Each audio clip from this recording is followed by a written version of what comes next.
Welcome. I wanted to share some information with you. I've started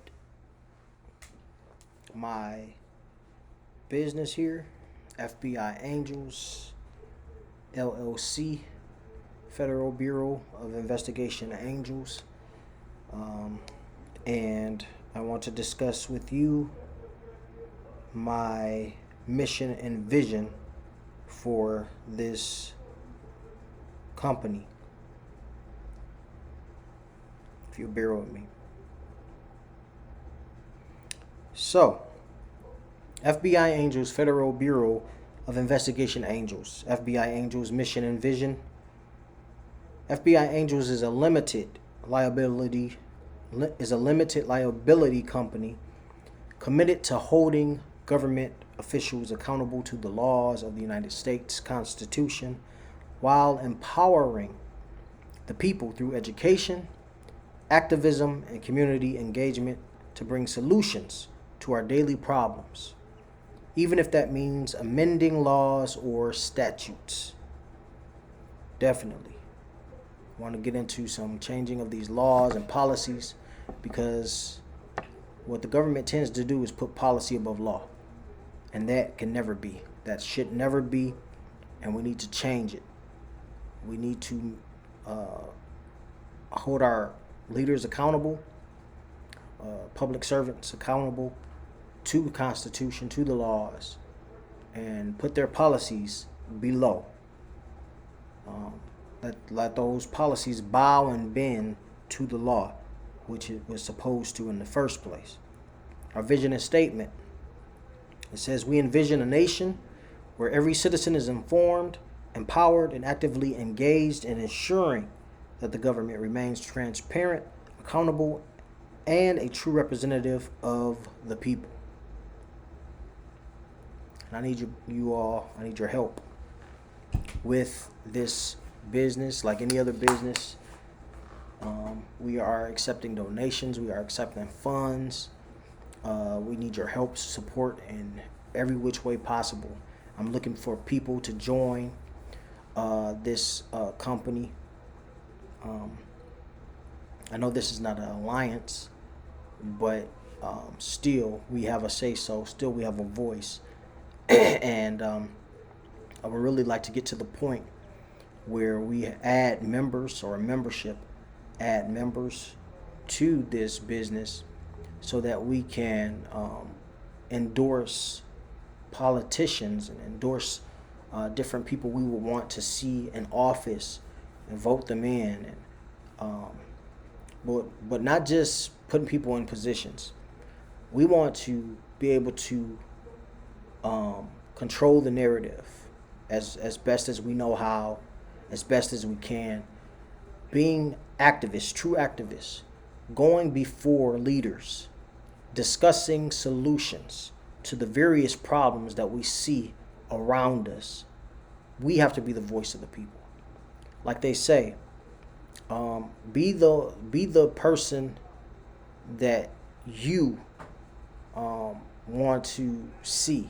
Be the change. Be the change that you want to see. And in order for us to have true change, in the right way it should go, we have to be constitutional as well as biblical people. Do unto others, having that mindset to do unto others as you want them to do unto you.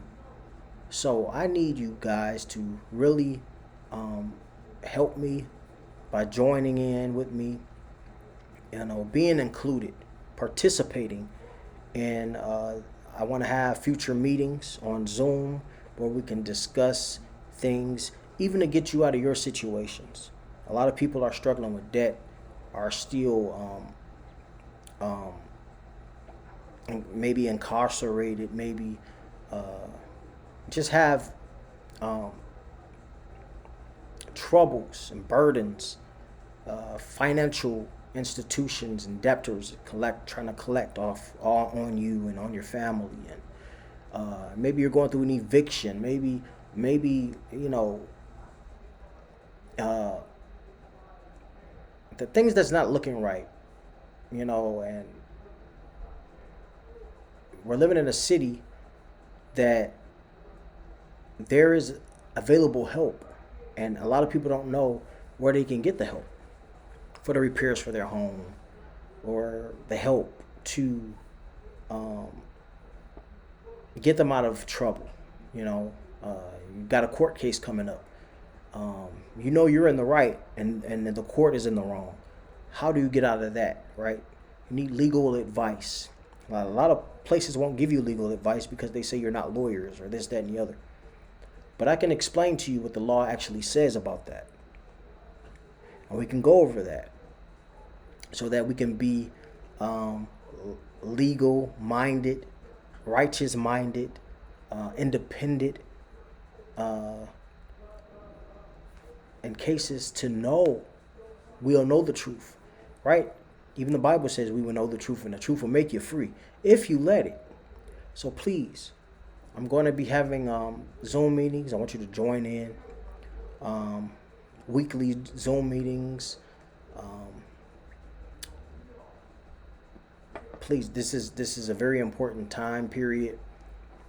Very important cases. I already have some things drawn out that I want to change already, policies, and I want to go over those things with you guys on my agenda. So to see if people will be in agreement with those policies to even move forward. Because you don't have to agree with me. You don't have to help me. You know, this may not be your cause. This may not be for you. But to those who feel it is, to those that hear the truth out of the message I put forth, to those that, say, well, yeah, he has a point, then join in this victory. I'm not going to even say it's a fight. It's a victory because all I see is victory coming out of this thing. The scripture says that the wealth of the wicked will be stored up for the righteous. That's the part I'm looking for. And will you help us get there? So I'm looking for you to join me for Zoom meetings. Again, I can set forth a time. Just post below this video that you're interested, and we can set forth a time, and then from there we can make a weekly schedule or a monthly schedule, so that we can really come together, get things going, and change the narrative to possibly changing the world. Yes, let's be the visionaries. Let's be the innovators. Let's be the motivators. Let's be the mentors. Let's be the life-changing individual, right? Let's do something. Let's do it. Let's become the action, not just the talk. I'm James Chandler, CEO of F.B.I. Angels, and we are looking to set the standard straight with government transparency and getting cooperation from our public servants, people who serve us. It's not the other way around. We don't serve them. They serve us. It's time to put them back in their places. Join me. Thank you.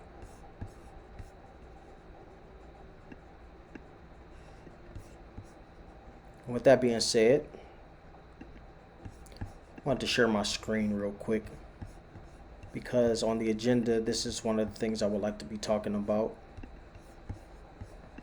Starting the General Assembly, reading over this particular booklet by Anna von Ritz.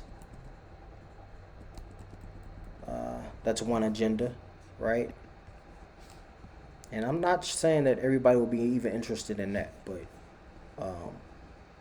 starting our own, basically, common law court, okay? We can get the ball rolling on that. How would you look in this type of attire, right?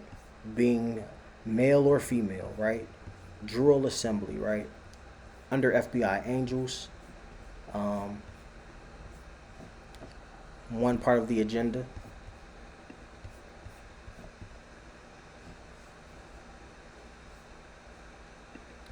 even to the point of, this is another logo I made, and I thought about starting my own political party, because there's been always the Republican Party, the Democratic Party, or Independent, and other parties out there that we don't necessarily see these days.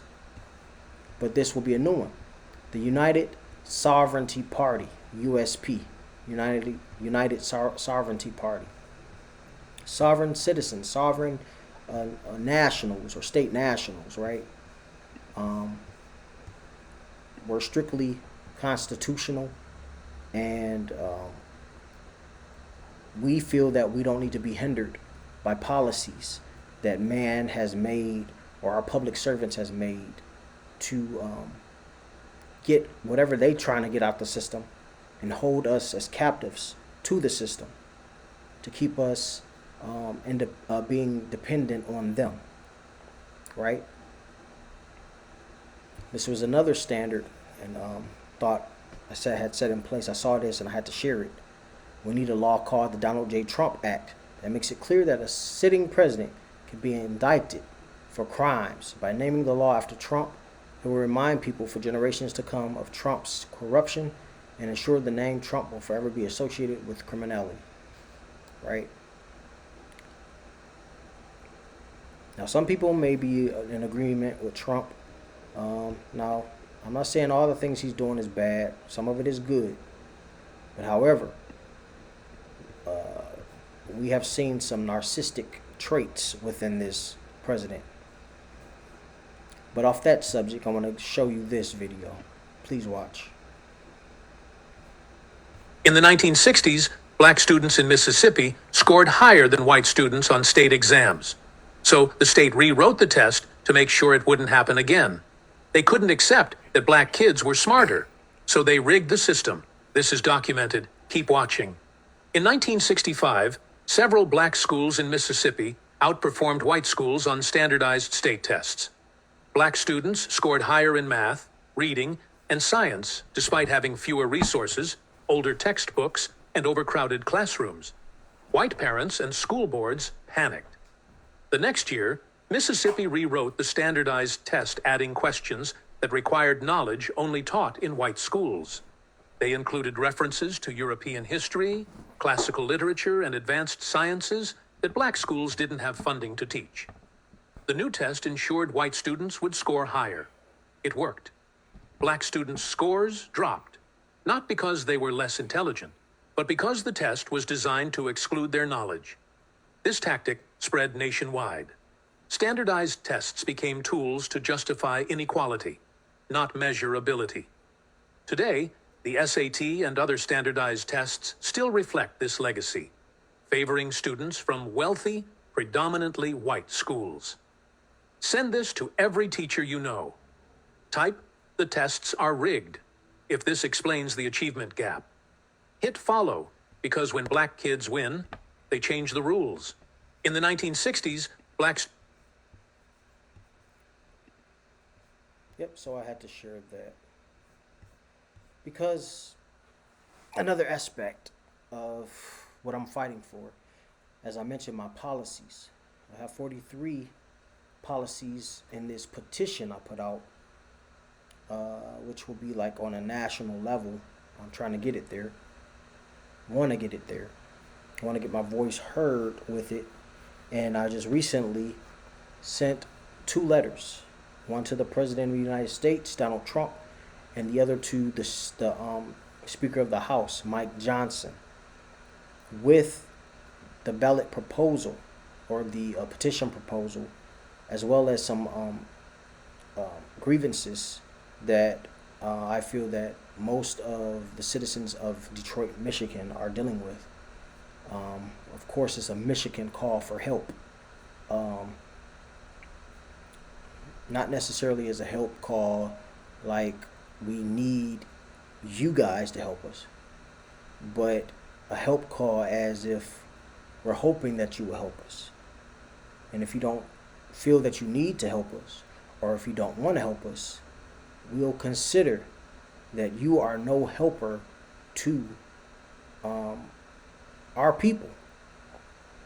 You know, you're therefore an enemy to us, right? If you don't help us, right? And we don't have to count on that person that don't help us or join us, right? We don't have to count on them. We'll just move on to someone else that's higher in power. We'll just keep reaching up, reaching up, reaching up, right? Until the voice is heard. Until we make a change, right? Somehow. But I wrote these policies, and one of them being the fight for reparations.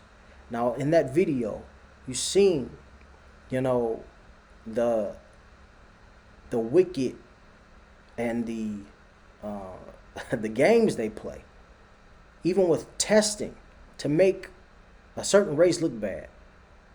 Racism is still alive and well, right? And when I talked about reparations, even to not just white folks, or Republicans or Democratic people, but my own people, black folks, feel that we don't deserve it or we can't have it.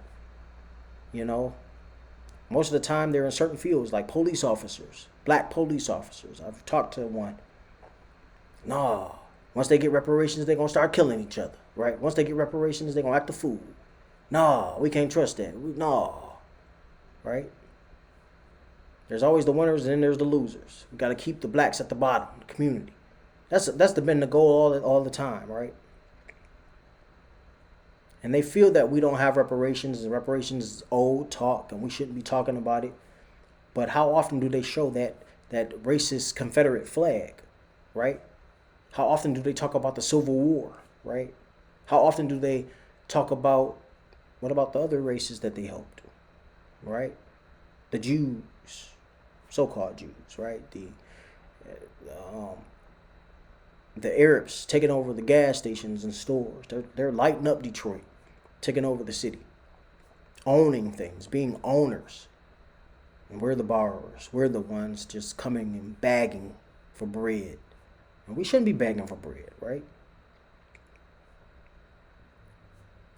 So, we see the harm in that. After all, we did have land, right? We did have land. They called it Negro land, or um, we had the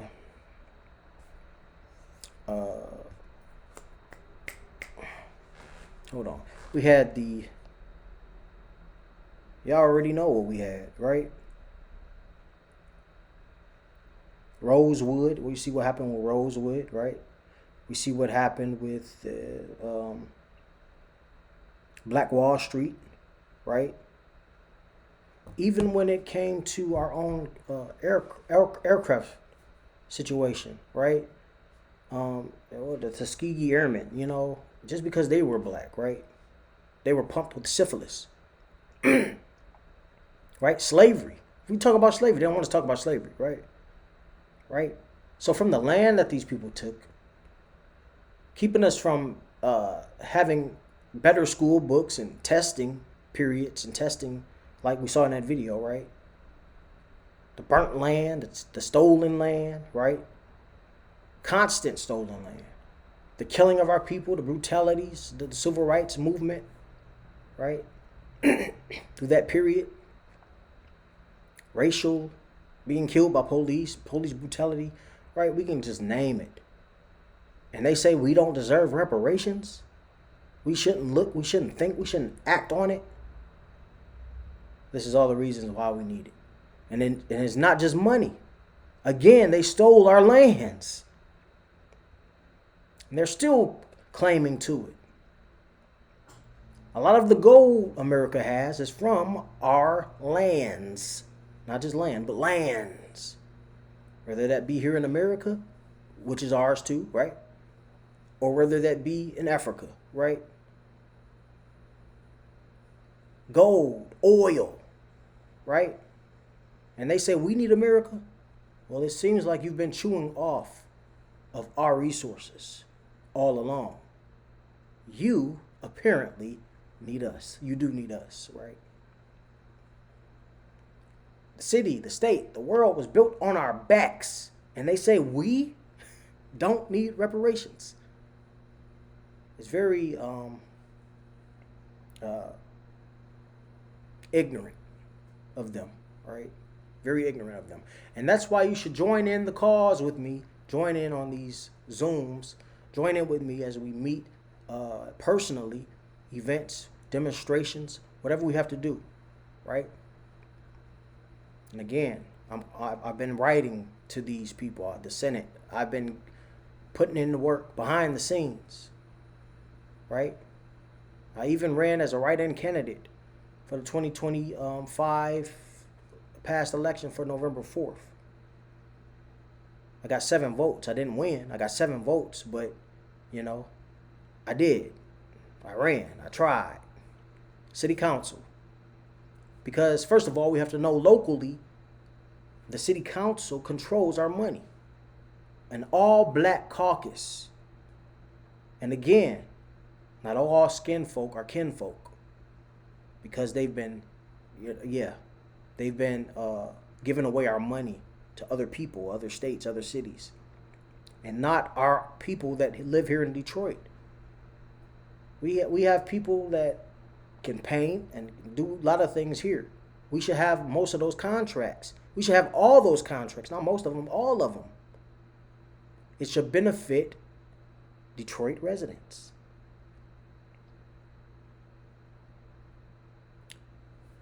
Get in this thing with me and let's fight.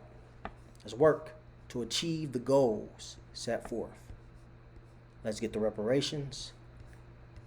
Let's change these laws and policies and put the public servant back in their place. This is my time. I'm James Chandler, F.B.I. Angel CEO, Chief Executive Officer, owner, and I want to thank you for this time.